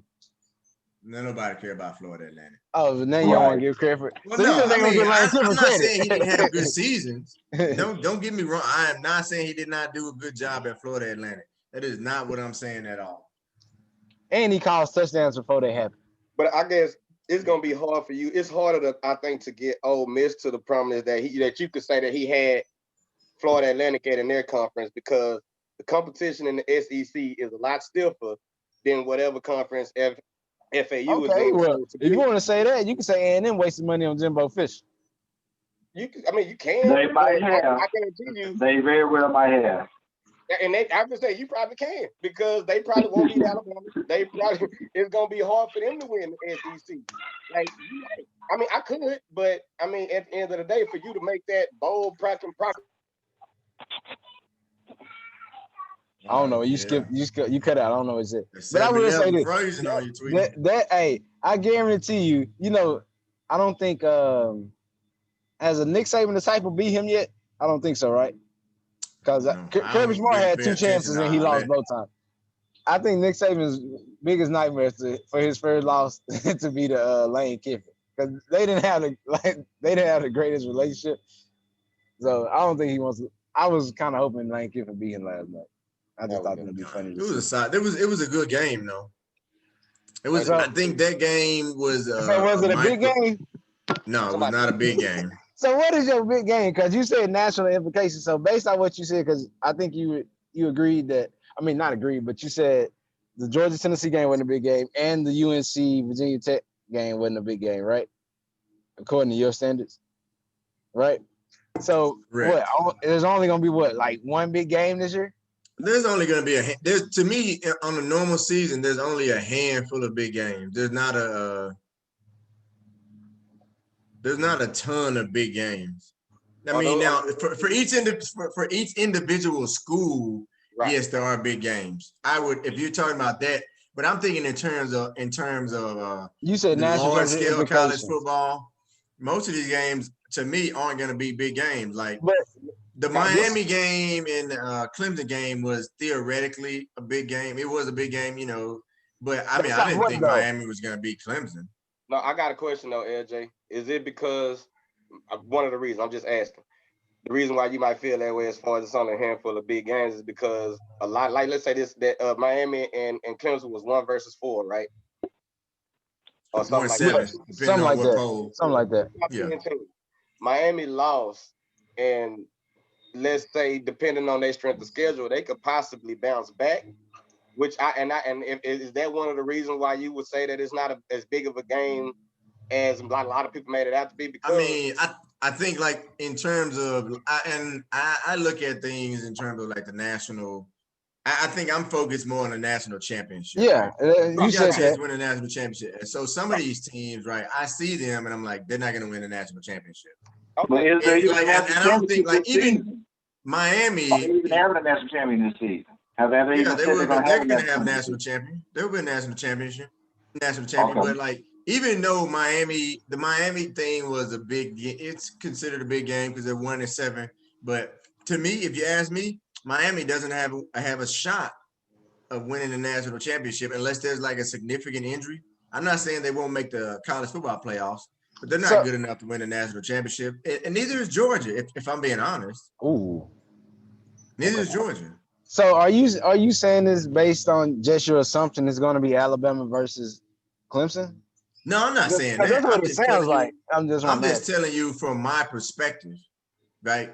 From my perspective, I don't think if I'm looking, I've seen Miami play a couple of times this year. To me, Miami is not good enough to win the national championship. Their defense is good. Their offense is okay. But when they play against better teams, they're not going to what's going to happen to them is what happened last night against Clemson. From what I've seen so far, Clemson is a step above everybody else. That's my this is why I would say like that UNC Virginia Tech game was a big game, because from those teams' perspective, they're thinking whoever wins this game is going to propel us or put us on a trajectory to go win the ACC, and then if we can finish these games out and beat Clemson, then that'll put us in the college football playoffs, and that'll ultimately get us to where we want to be. Right. And the team that loses, like, they're not gonna say, our season's over, but you know what I'm saying? They're gonna be like, I understand what you're saying. And that's why I was saying that, like, I think that individual schools, there may be games that are big games for them. But in terms of when I'm looking at it, let's say if Virginia Tech had beat North Carolina, because I mean, Virginia Tech had a lot of people out related to COVID. So you could make even though they lost by, I think, 3 touchdowns, maybe they beat them if they're 100% healthy. I don't know. But in terms of winning the national championship, is Virginia Tech realistically, to me, do they realistically have a shot to win the national championship? No, I just don't think they're good enough. And that's where and that's why I'm saying, like, when I'm thinking big game, I'm thinking in terms of national championship implications. And some of those games could swing the national championship implications left or right, based on who wins and who loses. But I don't think North Carolina, Virginia Tech is one. Now, if Miami had beat Clemson, that could have shifted some things a little bit. Yeah, but I guess. But Miami's not good to me. Miami's not good enough to win. I was gonna say, was Miami more hype? No, I think Miami's. This is how I look at it, right? I think just like in any sport, you have tiers, right? Right. And I think Miami is they're a very good football team, right? They're a very good college football team. And they probably belong, in that 7 to 10 to 12 range as far as ranking. Right. But then when you like Clemson's on another level to me. But from what I've seen so far of teams that have played, they're on another level. Because Alabama, I don't know if they can fucking defend anybody. They couldn't tackle anybody last night. Right. This is why I asked, do I think Miami was more hype? I don't remember how they finished the season last year, but I know they wasn't good. Like I remember their first game. I think they played Florida, and both teams had like 40 turnovers apiece in that game. And like, I'm for real. Florida is not that good either. It was bad. And Miami was supposed to be good last year, and I don't even think they had a winning record. You can look it up, but I don't think they even had a winning record. They did. So that's what I'm saying. I think they eked it out, but they weren't very good last year. So that's what I'm saying. That's why I was talking about was Miami more hype. I think they got. Let's be honest. When Miami's good, that's good for college football. You know what I'm saying? Yeah, I agree with that. LJ kind of alluded to this in the group about your school, Malcolm, Tennessee. What? Do you think that Miami? I ain't gonna say they was all hype, but they may have been a beneficiary of a lot of teams not playing right now. 6 and 7. Possibly, yeah. As far as they were 6 and 7 last year, Miami. Yeah, they were, but they still finished with a losing record. Mm-hmm. And I think maybe they were. If all things were normal, if Miami did start the year in the top 25, they probably would have been 25. And probably fighting to stay in the top 25. And I'm not saying that makes them a bad team. I'm just saying you think they'd have been that far? I mean, the reason why I say if they would have started in the top 25. I'm not even sure they would have started in the top 25 with a 6 and 7 final record of last year. I'm not saying that they would have. I'm saying if they would have, with everybody being around, it would have been the bottom of the barrel trying to stay in the top 25, even with a win. LJ, do you remember if they were in the preseason top 25? I don't. I don't remember. I think the other thing that kind of boosted Miami up was when they got the kid from Houston. I think people, because that was one of the issues they had last year was they didn't have good quarterback play. They kind of had some quarterback controversy going into the season. Then they settled on a guy, and I think that guy ended up getting hurt. But they didn't have very good quarterback play. And I think, they got some good athletes. They got a really good defensive line. They got they're young at the running back position, but I think this number 23, I might have his number wrong. But one of those young kids, he's a freshman. He's really good. So they got some talent. And I think they figured, adding that guy who's played well in college, granted, whatever you want to make of Houston. What he did at Houston, however you see it, he did well at Houston. Yeah, he played good. And I think that people were thinking, okay, you got a good team, some good talent, a good coach. You put in a good quarterback who's capable of doing some things, they should have a really good team. And, they're good. So, Tweety, finish what you're saying on Tennessee. He's not playing. Miami's not playing Stephen F. Austin. I said, whoa. Chill on the Stephen F. Austin slander there, buddy. Chill on that. I'm just saying. I'm just saying. That's how I know Turner Herman is going to be a head coach somewhere else next year. I graduated from Texas Tech. I love Texas Tech. Put some respect on our name. With Texas Tech. But now what I was saying, the reason why I brought Tennessee up, because if I'm not mistaken, Darius mentioned that the fact that they was even where they was at in the top 25 is because of what happened with everybody not playing with Corona. Like, my thing is, if you bring everybody into the fold, Miami probably is not tied to it. No, I would agree with that, probably. But I'm thinking, you said top 25. I'm thinking, okay, you have Ohio State, Penn State, Stanford. I don't really remember how they finished, but they'll probably be ranked somewhere. Oregon, maybe Arizona State. Give me some more teams that'll probably knock them down, is what I'm saying. I don't know. The Cowboys. Trash. What time they play? I ain't gonna watch. I don't know. It won't come on where I'm at, so it don't even matter. The Cowboys, Giants. Yeah, they ought to be a 12 o'clock game. That's what the hell they ought to be. I think so. It won't come on out here. I'm gonna be fishing when that game come on, Jack. We get out of hold on. Wait. wait. Let's talk about the finals for about 5 minutes, and we'll get into them picks. All right. Do y'all have a problem with the last play? No. No, I ain't watched it. I didn't watch it. Okay, so I saw the play. You saw the replays out there everywhere. I mean, I don't. I think that's par for the course for LeBron, and I don't mean that in a negative way. I mean, LeBron throughout his career has always shown that he's a high IQ basketball player, and even in situations that would be considered clutch, he is willing to make what would be considered by a coach the right basketball play. Danny Green was brought to Los Angeles in part because he over his career has been a very good 3-point shooter. I mean, I don't know what more you can ask for a guy who's supposed to be a 3-point shooter to have a wide open top of the key 3-point. I mean, that's a great shot. It wasn't even close. Well, yeah, I mean, that's a great shot. Now, are there going to be other guys who would have taken that shot? Sure. Damian Lillard said it was a good play. It was the right play, but he would have taken a shot. And I don't think there's anything wrong with that. A guy of those guys that are of that caliber taking those shots, because that's part of what they get paid to do. That's part of what they do is make tough shots in tough situations. But you take into consideration who the player is.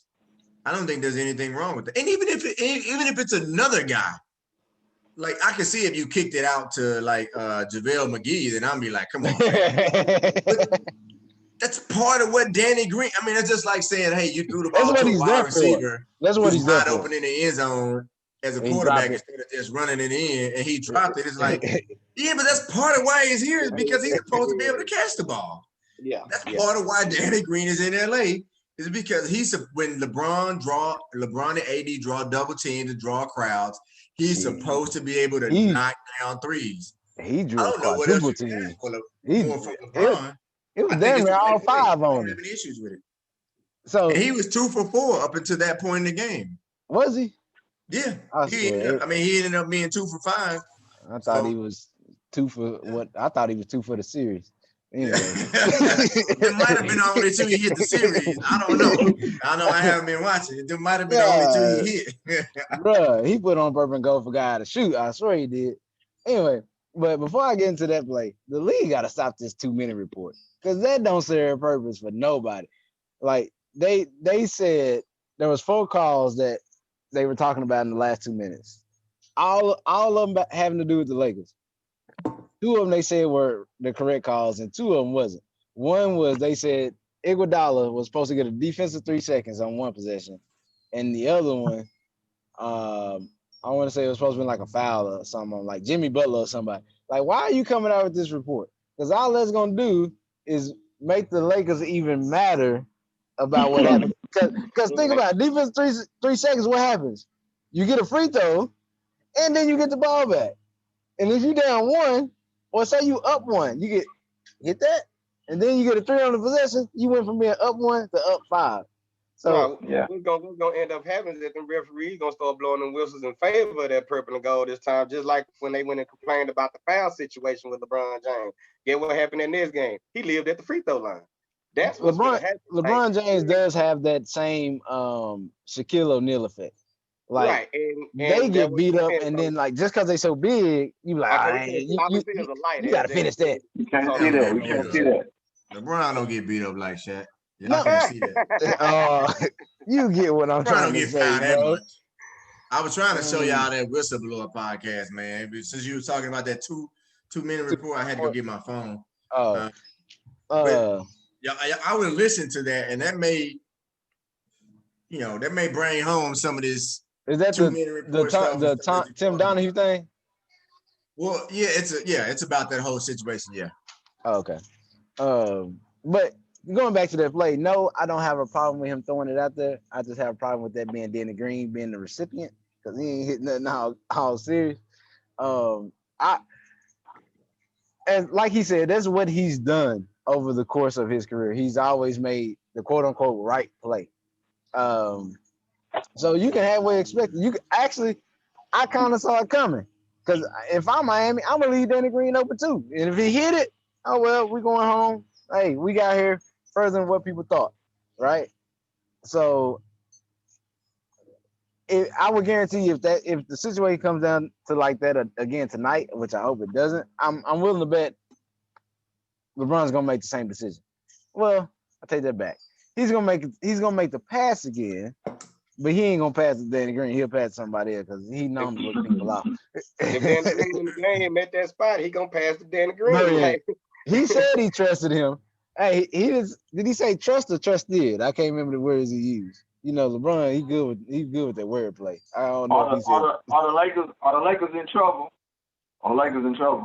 No, I don't think they're in trouble unless they lose tonight. Because then anything can happen in the game 7. Is Dragic playing tonight? Nah, probably not. I think they said he's still. I was reading something. I don't know if that was this morning or last night. They said he's still doubtful. Now, are the Lakers in trouble? I don't think they're in trouble. I think it's a lot more pressure. Yes.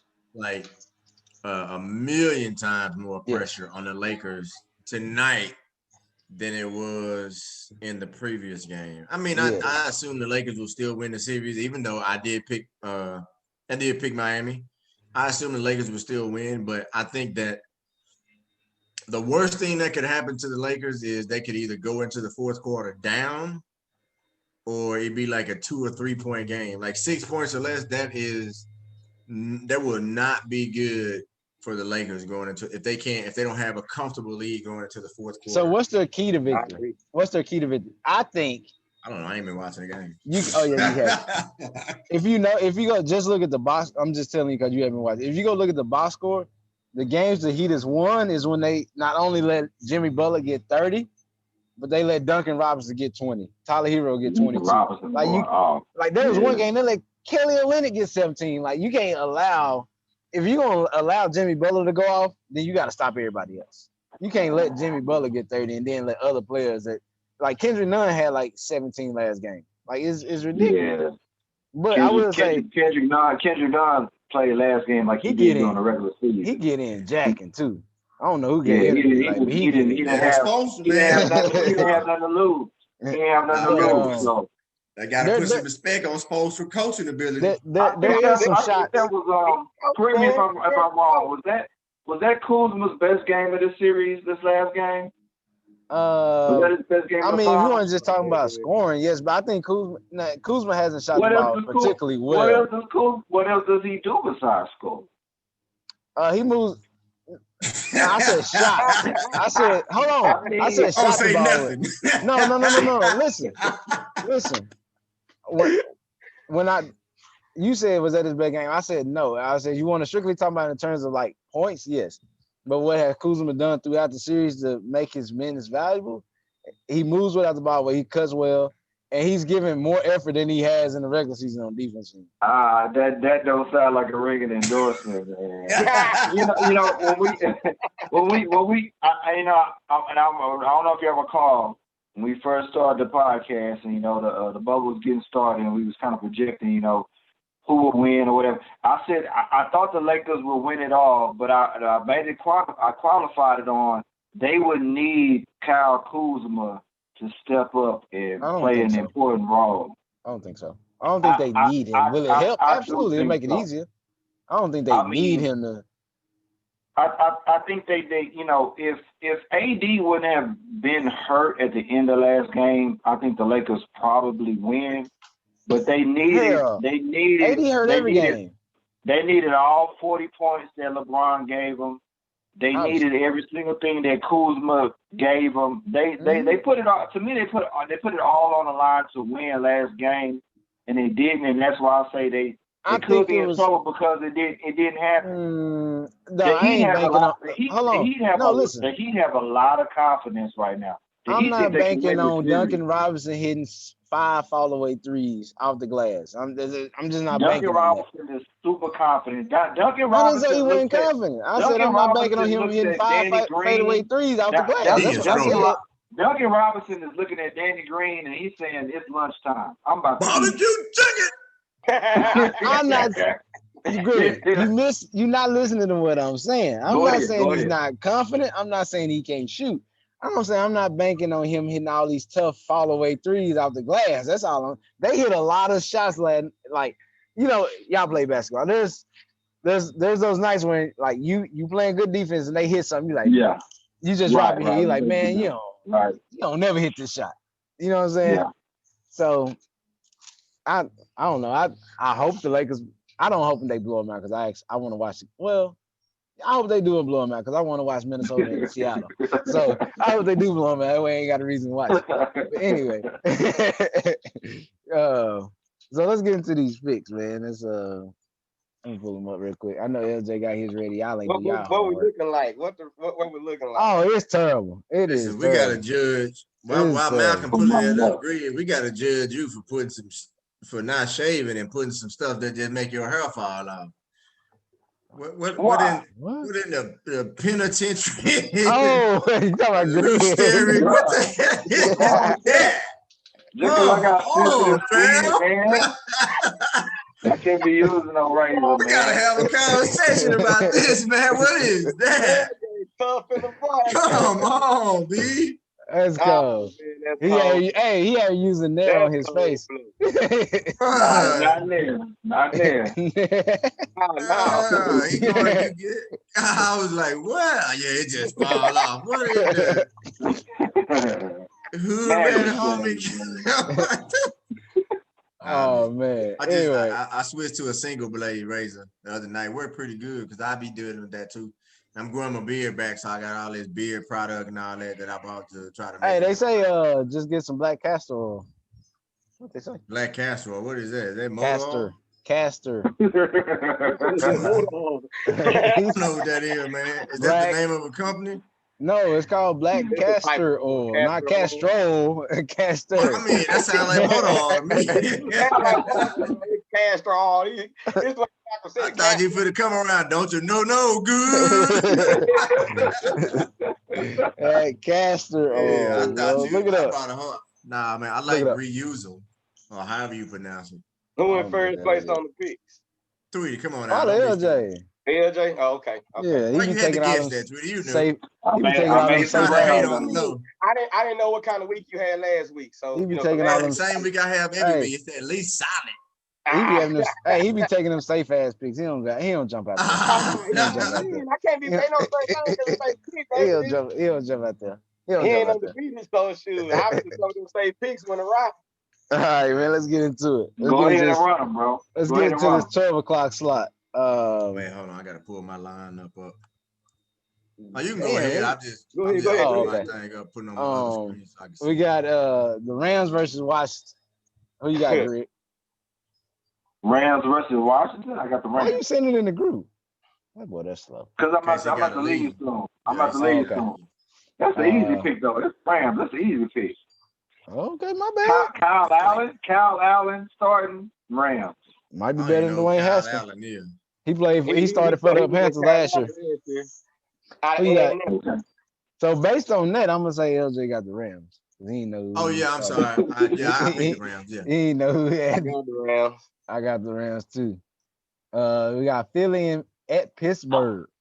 Pitt. Anybody gonna jump out there? Pittsburgh. I got Pittsburgh. Yeah, I picked Pittsburgh. Pittsburgh, I think they're gonna be pissed off because what been happening with their game. Yeah. Yeah, I don't think nobody's gonna go Philly. Philly trash. I think we're gonna get 3 sweeps in a row. You always say that too, then somebody go the other way. That's why I be saying it. Everybody pick Pittsburgh. Everybody pick Pitt. Yep. Yeah, dog. We got Arizona at the Jets. Y'all know my pick. I'm going Arizona. He said he ain't picking the Jets at all. I'm going Arizona. Yeah. Y'all know my pick. Yeah, you got Arizona at the Jets. Yeah. Oh, yeah, like he thinking about it. I know, right? I don't have it on my screen. How the hell I missed that? I'm taking the Jets. Okay. What I tell you, Tweety? Hey, I just got a notification from BR. They said GMs around the league don't even think the Jets can get a first-round pick for Sam Darnold if they wanted to trade him. So wait, y'all all pick Arizona.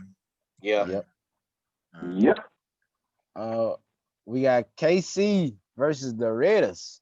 They in Kansas City. I got Kansas City. Yeah, I'm taking KC. That Patrick Mahomes, bro.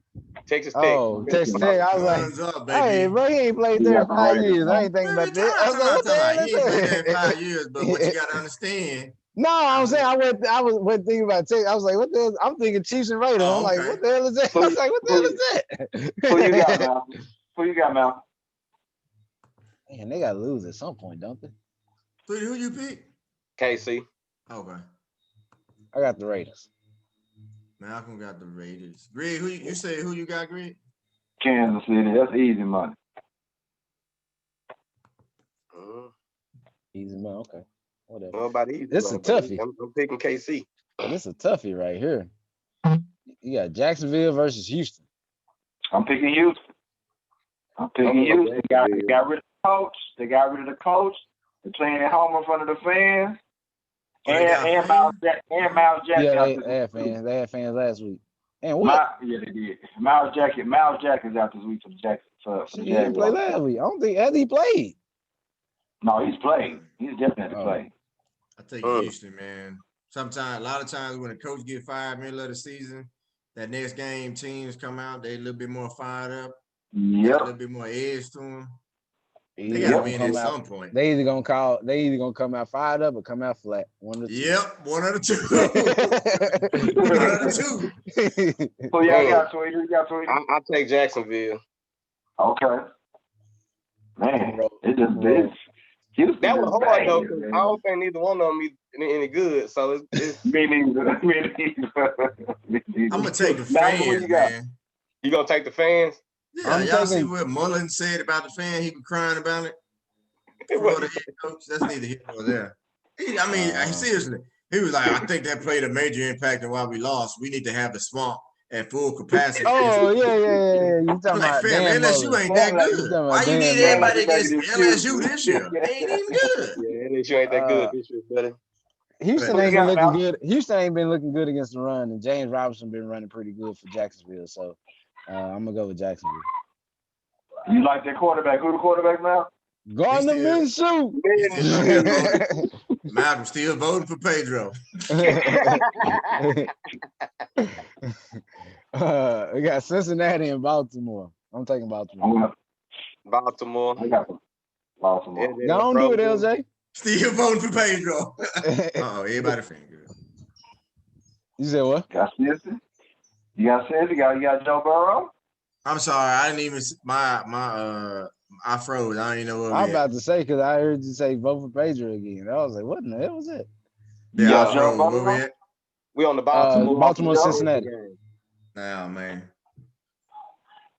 I ain't picking Joe Burrow, brother. I was at that game. I was like, yeah, you gonna pick? Yeah, I'm sorry, my bad. I was at that game last year, man. I was at the game when they played in Cincy. My bad. I wasn't at the game when they played in Baltimore. I was at the game when they played in Cincy last year. I like Joe Burrow. I like smoking Joe, but they ain't beating Baltimore yet. I do too. Hey, yeah, I'm going Baltimore. Speaking of somebody that got to win at some point, we got Atlanta versus Carolina.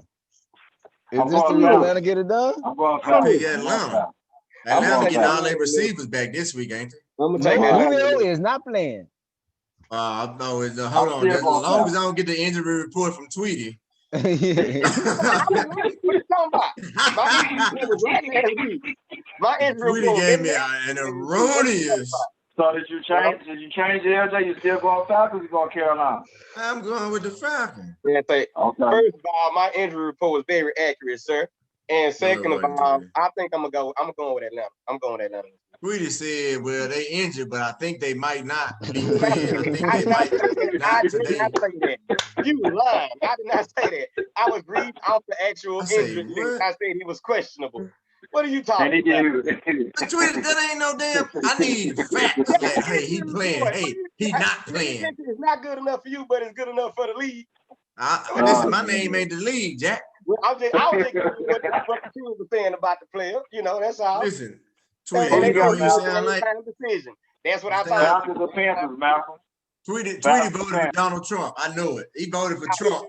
Man, he voted for Trump. I know. I can tell by how you talking. You voted for Trump. Brother, you stop. I gotta go. Atlanta. Greg, who you pick? Atlanta. Okay. Atlanta. We got Miami and San Francisco. San Fran. In San Fran. I'm going San Fran. I got San Fran. Who you pick, Tweety? San Fran. Malcolm, what you got? Miami. Yo. Listen, Fitzpatrick on one of them. He on one of his he out of cycle right now. Just Fitzpatrick. Hey, that's how you know he about to light it up. Right, when you think he done, he turned into Fitzmagic. Yeah, that's for one season though. He do that for a season. It's been that. This ain't that season. How y'all? This NFL got to stop this madness. How the hell y'all got a 3:00 game? How the hell y'all get 3:00 slot? Because they got Cowboys versus the Giants. Cowboys. Listen, if the Cowboys lose to the Giants this week, man. Say, man. Look out now. They lose to the Giants. Say, man. On the hot seat early.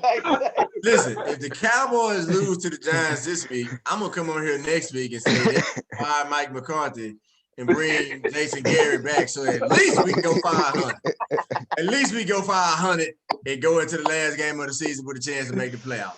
If you don't like Jason Garrett, he was giving us that every year. We was going 500. That is you picking Jason Garrett, Malcolm? You picking Jason Garrett? No, I'm gonna put some voodoo on y'all ass. I'm gonna pick the Cowboys. I'm take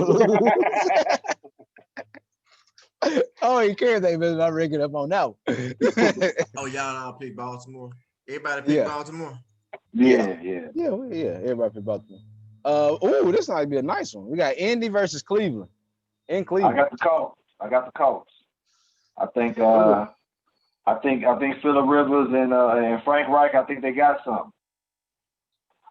I think they got something for me, man. This is a tough one for me. I'm gonna go Cleveland. You want Cleveland? Okay.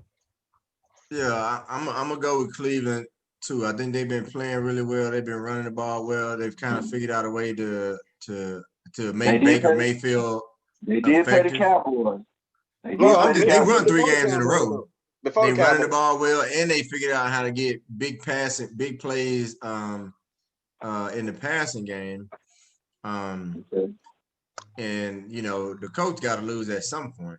I mean, they're 3-1 right now. I hate to pick against the Colts, but gotcha. Who you got, man? No Chubb, no Dub. I'm going with Indianapolis. They ain't Indiana. Oh, Nick Chubb ain't playing? No, sir. Yeah. So you late on the injury report. You worse than Tweety. What the hell? You asked that. Well, you knew. But listen, you know what I get? That's what I get for skimming through that part of the newspaper this morning. That's what I get for skimming through that part. They got Kareem Hunt. They'll be fine. He hurt too. He playing. Malcolm, he playing, but he hurt. Tweety injury report. He is hurt. He playing, but he hurt. I'm saying that when I was accurate, bro. I was accurate. He playing, but he hurt. He got a hamstring problem. I ain't lying.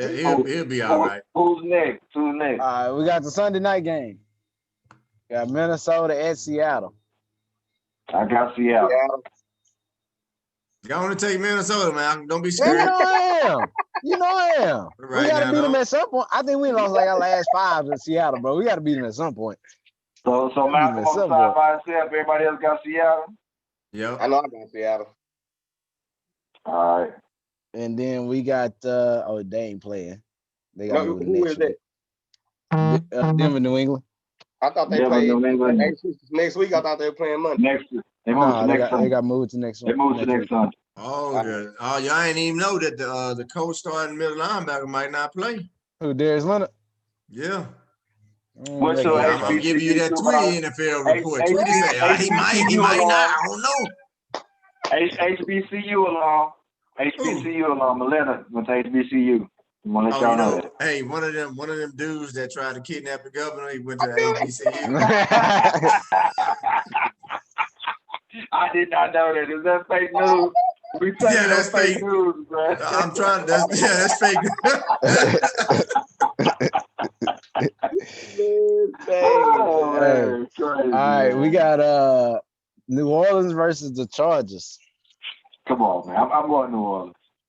Yeah, man, I'm taking New Orleans. I love Josh Aber or whatever the hell his name is. Justin Herbert. He's been really good, but the Chargers still running 3. And they lost their starting running back. Oh. Yeah, Austin Ekeler's out. He's on IR or something.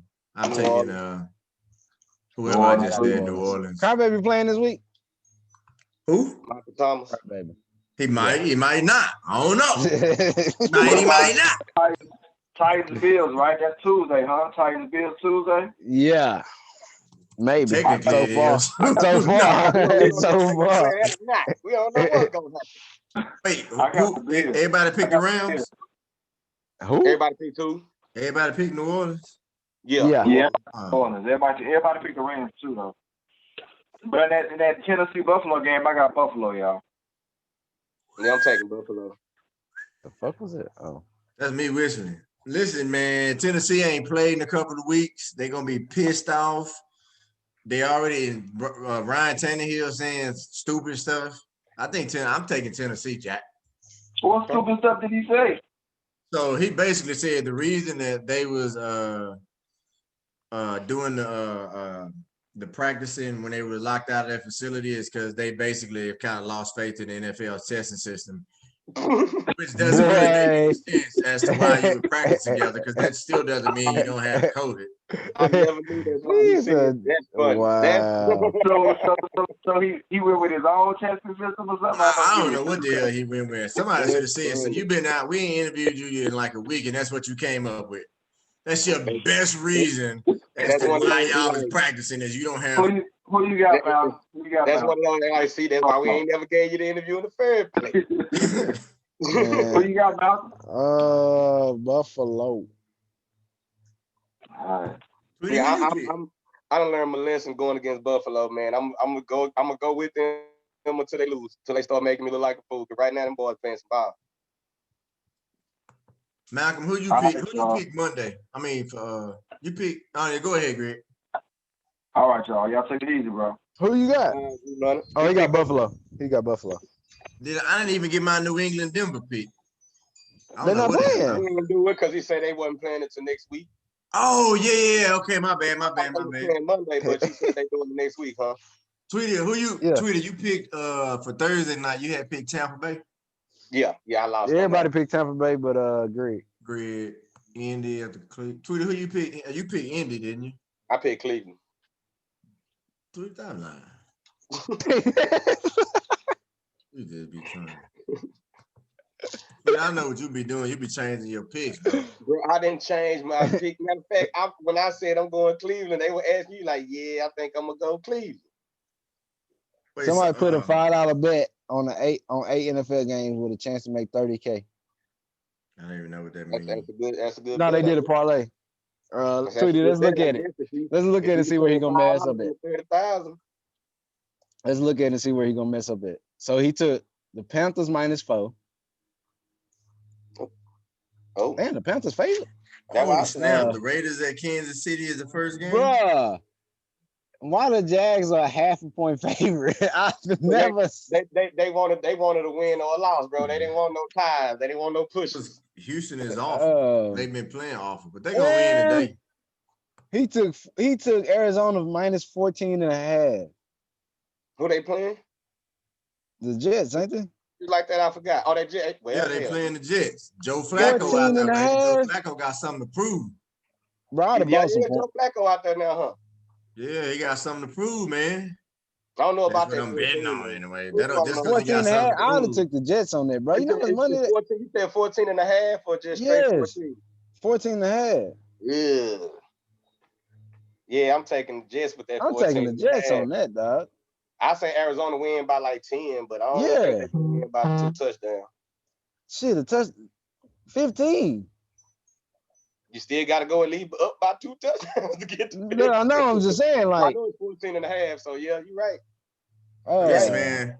I'm about to sign off, man. I'm about to go back fishing, see if I can catch these fish I've been chasing. I was chasing for about 6 hours yesterday. I done seen you posting a couple of pictures of the fish, man. What's the biggest one you done caught here recently? I mean, like in the past month or so, maybe. In the past month, we don't. I mean, like honestly, the biggest one I bet is probably. It might be like a pound, man. We just fishing in a little small pond. But this one we chasing after we almost caught, I bet it's about 5 pounds. Nice little. I don't know if it's a smallmouth or a largemouth bass, but it's a bass. Okay. Beautiful fish. We just, I mean, we done had him hooked a couple of times, but he getting off the hook. So we're gonna get after him today. I bet I caught about 15, 20 fish yesterday. But I was fishing for a long time yesterday. I just got that. They said Danny Green got death threats. Like I say, I'm not a fisherman, but I do understand how peaceful that can be, though, boy. Nah, man, it ain't it ain't always peaceful between now. You gotta recall, I got 4 kids. I usually don't fish by myself. You're right. My bad. Especially when I take my 3-year-old and my 5-year-old. Yeah, you're doing a lot of work. You're doing a lot of work out there. I mean, now they catch fish. They catch fish, but hey, you know what I'm saying? They don't want to just sit down and just chill. Right. And post up. They hell on real. Matter of fact, I'm gonna wait till they go to sleep, till they nap, probably go fish. Boy, that's cold. If I don't, then they're gonna want to go. I just need to take me and my 2 older boys so we can catch that one fish. Right on. Then come on back to the house. I'm finna get up off here too. I gotta go search for an internet router. Listen, man. NASCAR come on at 2:30 today. Don't forget, Bubba Wallace is going to the Jordan team next year. Oh, okay, it's next year. All right. Major League Fishing. Been seeing some great bass they've been catching. I got it on the other screen right now. We should have talked about the NBA ratings, man. You want to talk about cricket too? Cricket. Now, I don't know about cricket, but I do have a cricket story, man. I do have a cricket story. Now, don't hate on my cricket story. My roommate when I was in college, my freshman year, Avnish Mohan, he came from he was from India. He loved cricket. That's the only, and then we had another. That's the only story you got. Yeah, man, that's it. Yeah, I ain't have nothing else. That's it. And we had another dude on our floor that was from Pakistan, and he loved cricket too. And I guess like in the scheme of like international cricket play, Pakistan and India are like rivals. I guess they're pretty good. They used to have like real beef. It wasn't even like, you know how like we have like, oh, you like this team, I like this team, and it's kind of like just friendly. He on that soccer hooligan type of beef. Like, yeah, man, it's like they used to play. Avnish used to go play cricket. He used to have, I don't know if it's called a bat, whatever they hit the ball. Yeah, I could be wrong, but he said everything too. He had the little phone. He used to sing in the choir, man. No cap. That's crazy though. You know what I'm saying? But we should have talked college football. A lot of good college football going on. It's beautiful out there. I told you I can't do it, but only day I can do it is on Mondays. But we need a segment for college football, like another show for college football. Hell, we could have covered college football in about one sentence. Can't nobody tackle. That would have told you everything you need to know about college football this season. Nobody can tackle. I mean, I don't know if y'all watched the Ole Miss Alabama. Man, Kansas City just scored a touchdown. And it ain't even a minute into the game.